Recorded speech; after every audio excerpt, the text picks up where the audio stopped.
Assalamualaikum warahmatullahi wabarakatuh. Perkenalkan, nama saya Muhammad Ilham Nurdianto.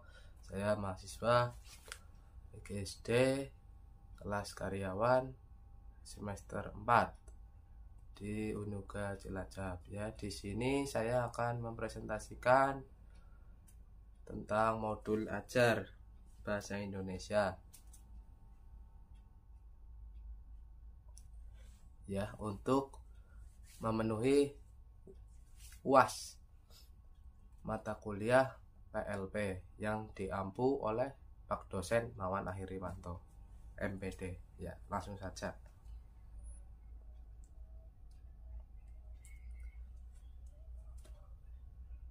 Modul ajar bahasa Indonesia fase A dengan judul Yuk Biasakan Minta Tolong dan Maaf. Ya. Nah, langsung saja itu. Modul ajar bahasa Indonesia fase A.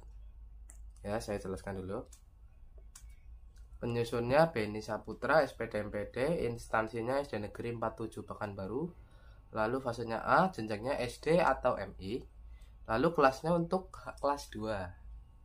Jumlah muridnya 28, model pembelajarannya tatap muka, alokasi waktunya 4 kali 35 menit atau 2 pertemuan.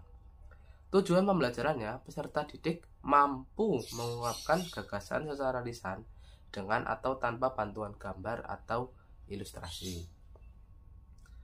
Langsung saja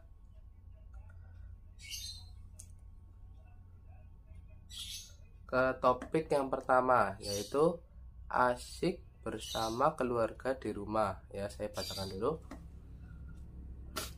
langkah-langkah pembelajarannya. Yang pertama, kelas dimulai dengan salam.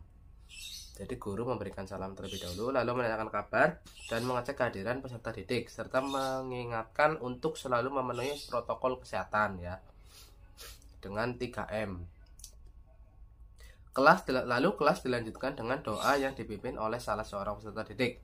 Peserta didik yang membaca doa adalah yang hari ini masuk kelas paling awal.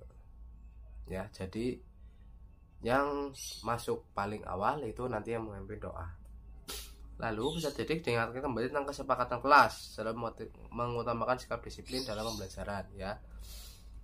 Lalu peserta didik bersama guru menyanyikan lagu Indonesia Raya. Setelah itu guru memberikan penguatan tentang pentingnya menanamkan semangat nasionalisme dalam menghayati lagu nasional. Lalu peserta didik diajak untuk membaca cerita dan menjawab pertanyaan berdasarkan cerita yang disajikan melalui lembaran kertas yang dibagikan oleh guru sebagai proses asesmen awal pembelajaran. Terdapat dalam lampiran. Lalu peserta didik menjawab pertanyaan pemantik dari guru. Yaitu pertanyaannya, apakah kamu pernah melakukan kesalahan di rumah ataupun di sekolah? Lalu yang kedua, bagaimana perasaanmu ketika berbuat kesalahan? Yang ketiga, apa yang harus kamu lakukan setelah berbuat salah? Setelah itu, guru menyampaikan tujuan pembelajaran yang akan dicapai oleh peserta didik. Lalu peserta didik memberikan teks bacaan yang disajikan oleh guru. Lalu peserta didik diajak membaca sebelum melakukan aktivitas. Peserta didik tanya jawab bersama guru tentang pengalaman keluarganya di rumah saat libur sekolah. Lalu peserta didik diajak untuk mengumpulkan gagasannya secara lisan tentang pengalamannya saat libur bersama keluarga. Lalu peserta didik mendapat lembar kerja yang dibagikan guru, terdapat dalam lampiran. Lalu peserta didik memperhatikan gambar dan percakapan yang terdapat dalam gambar tersebut. Lalu guru menjelaskan ungkapan santun seperti kata maaf atau tolong setelah berbuat kesalahan sesuai cerita pada gambar. Lalu peserta didik diajak untuk mengungkapkan gagasannya dalam kalimat sederhana tentang pelajaran yang sudah dipahaminya yang berhubungan dengan ungkapan kata maaf atau tolong. Lalu peserta didik diajak untuk menghubungkan gambar dengan ungkapan kata maaf dan kata tolong, terdapat dalam lampiran, ya, nanti, ya. Lalu peserta didik mempresentasikan hasil kerjanya di depan kelas. Lalu bertanya jawab tentang materi yang telah dipelajari. Lalu peserta didik membuat kesimpulan pembelajaran yang diperkuat oleh guru, lalu peserta didik dan guru melakukan kegiatan refleksi melalui lembar refleksi yang dibagikan guru. Lalu peserta didik berdoa menurut agama dan keyakinannya masing-masing ya, untuk mengakhiri kegiatan pembelajaran. Langsung saja kita ke asesmen awal pembelajarannya ya. Oke, saya jelaskan dulu.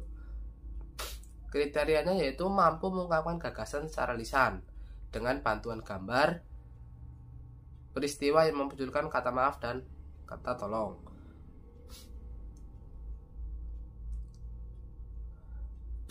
Lalu kriteria yang kedua yaitu mampu menjelaskan ungkapan kata maaf atau kata tolong dan memahami maknanya.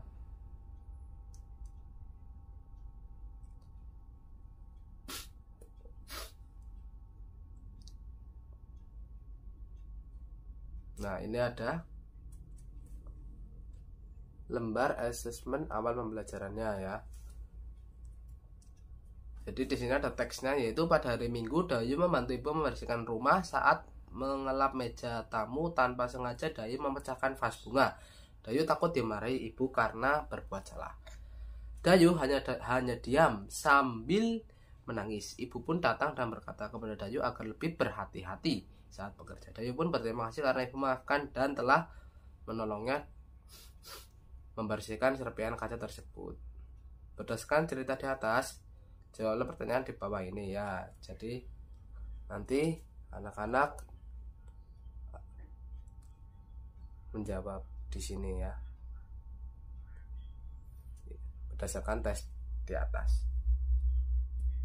Ya, setelah itu ada lembar kerja refleksi guru ya. Ya, saya bacakan poin-poinnya.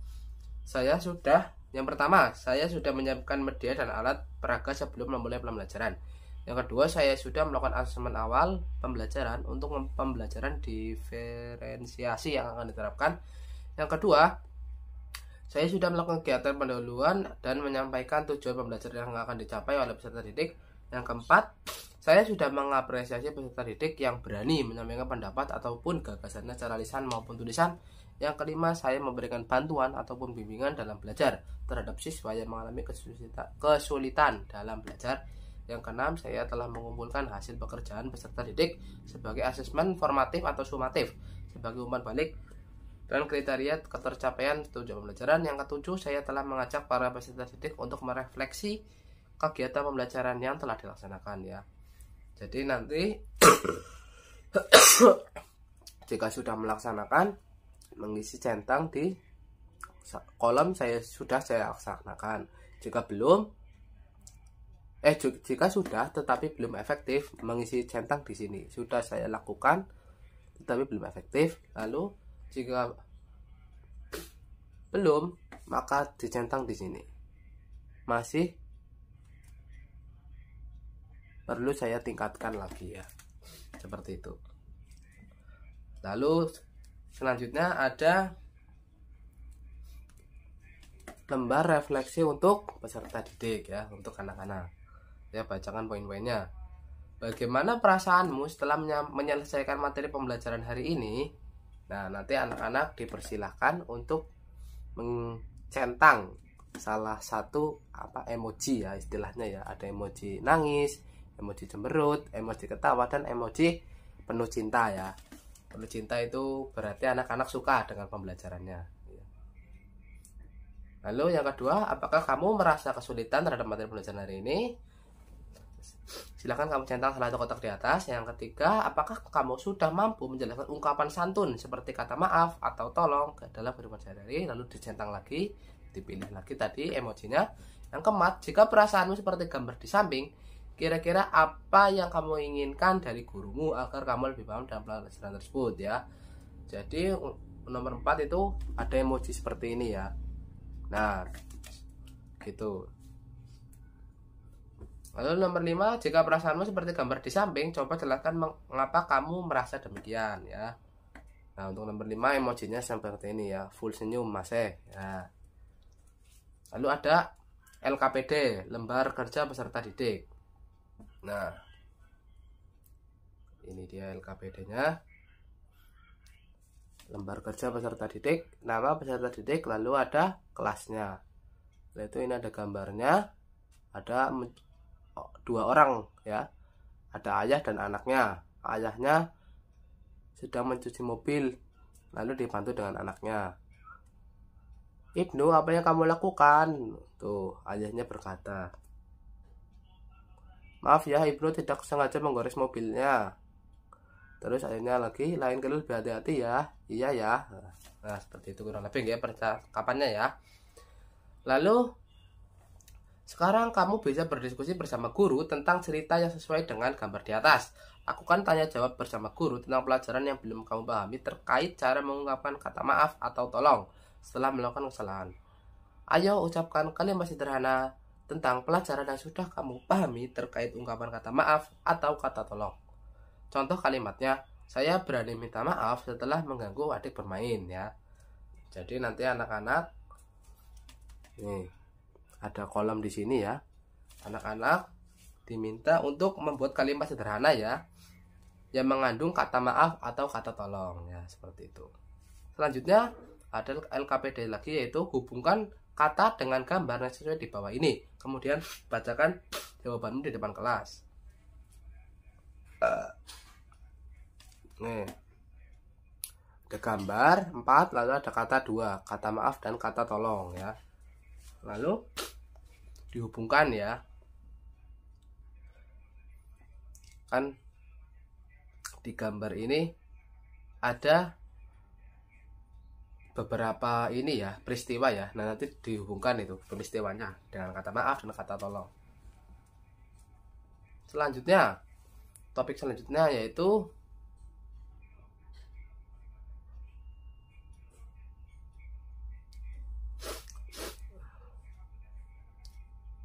sudah, berarti sudah.